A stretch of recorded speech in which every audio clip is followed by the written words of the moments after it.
There are numerous products available that enable you to eliminate scratches on the leather of bags, jackets, and shoes within domestic conditions. But since these are household, not professional tools, and also, as I suppose, you yourself do not possess professional color matching skills. Hence, the range of colors you can use for painting the products is highly restricted. White, black, perhaps red, yellow, much less frequently seen in shades of green and blue, since you most likely will not obtain the shade there. Nonetheless, let us consider the available options that we have.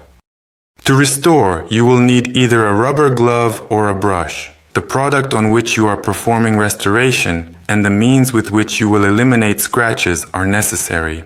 And sandpaper may also be required. The market is completely filled with the company Sapphire. This is merely regular wax that has been dyed using a pigment to give it color. If you have a black item with fringed leather and wear and tear, you can use this black wax to color the scuff.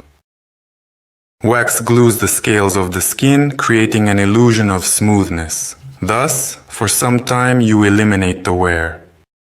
According to people's reviews who have tried this method on their jackets, it lasts for about a month. Throughout this month, the product will keep on deteriorating, and the wax, which has a poor grip on the scales, will detach from the product. Therefore, if you utilize colored wax, you will need to lubricate on a regular basis. Coloristics and color selection for a specific product color. This is the topic of a large course. Therefore, we will not discuss here the process of selecting a color for the original, additionally, blending various colors of colored wax together. It is difficult to do, since the color turns out unpredictable. I tried. If you are in Europe, the USA, or other countries, then you will be able to find a lot of other analogs, and it doesn't have to be wax. It can be acrylic or polyurethane paint for leather. You have the option to utilize online marketplaces, and you can input popular search queries. Leather paint, liquid leather, and so on. The differentiation of all these paints from the leather wax previously shown is that these paints will become hard after drying and will need to be polished in order to achieve the desired finish and durability. To accomplish this, you will require sandpaper with a grit of 1000 or 2000. Therefore, you apply paint to the worn-out skin area using a brush and these paints. Then you wait for a day and carefully sand the paint. Both the leather and the paint will be polished. And of course, partially it will be erased to a light base. It's okay, you can take the same paint and touch up the restoration area again. However, since you have already sanded it, it will be even smoother after the second round of painting. If you choose to do it with wax, it will be more challenging because wax is a highly viscous substance that cannot be easily polished due to its unique properties. He will merely clog your sandpaper and the product will contain scratches of sticky and soft wax.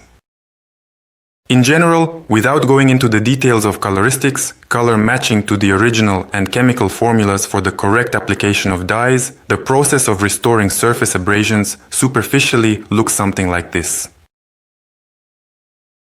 With regards to dyeing the edges on the skin, which are commonly known as kanthi or handle filling, the overall technique for this does not differ significantly from the technique used for dyeing large areas of the skin, with the inclusion of certain extra components. For instance, paint that is cut is frequently marketed in a thicker variant. This is necessary in order to create the effect of a mound, a thick layer of paint.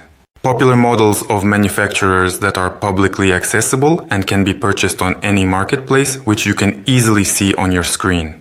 There is also a method to locate paint for trimming by using key queries. Leather cutting paint can also be found. To restore the cut, the following steps are taken. Firstly, the old cracked sealant is carefully removed using a knife or sandpaper, ensuring thorough elimination. Then you take paint for trimming the color you require and carefully apply this paint to the trim using any stick, for instance, utilizing the opposite side of the brush as an example.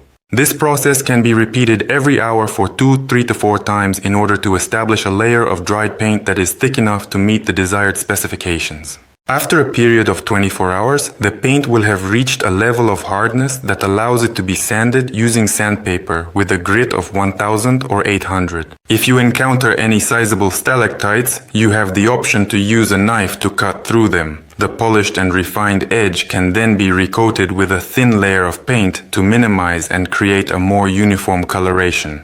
But if necessary, you can repeat the polishing as many times as you like until you achieve a perfectly smooth result.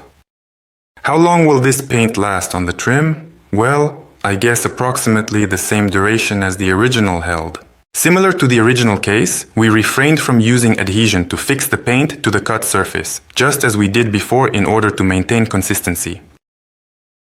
Up to now, these were all the tips for home repairs that we provided during our workshop.